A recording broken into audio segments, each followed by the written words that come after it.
Hi there, this is Manny with Classic Auto Repair. Today we're looking at the 56 F-100. It's about finished with the repair list. Last thing I did was replace the old carburetor. It was suffering from several leaks, vacuum restrictions, choke wasn't working correctly. So I went ahead just to verify and put the new carburetor on it this morning. This is an Edelbrock 14.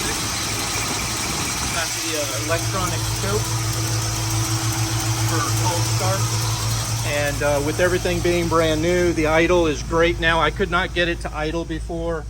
Now we have a good idle on the tach. Turn it off, starts right back up. I didn't even have to pump on the gas, and that's what you really want on these cars. You want them to be as reliable as possible, and that all starts with the carburation of the motor. You want to be able to keep her running. You'll probably have to pump it twice when it's cold or you haven't started it in a while. If it is hot, a lot of times you'll have to hold the gas pedal down. Let's say you jump into the bank or you go to a Sonic gas station.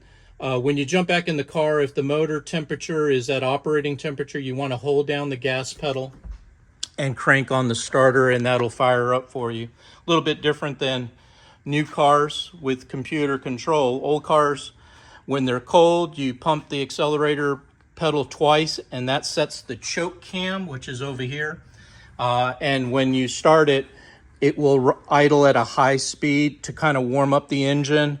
And then when you're ready to start driving in about a minute or two, just pop on the gas pedal, and that'll set it to base idle and reduce the idle to about 800 to 850 RPM.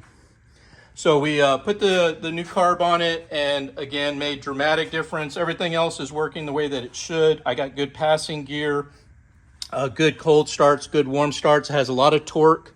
The vacuum is working now to the advance, which comes from the carburetor. That wasn't working before, and what that does is that pulls on this diaphragm and advances the timing inside of the distributor, giving you more horsepower during acceleration, and then it backs it off, the timing back, so that you don't have a problem starting it or using too much gas, causing other issues in the motor. So like I said, we're looking really good there. I just wanted to show you the results of the upgrade, and then I'll leave that up to you and your budget as to whether you want me to keep the new carburetor on it or put the old one. Again, I had really problems with getting the base idle. It would idle at 1500, and then you put it in gear and it would drop down to 500 RPM, which would cause stalls at stop signs and things like that. And the problem, even though I tried to adjust the idle and everything, it wouldn't stay consistently the same. When you started it the next time, it would be totally different.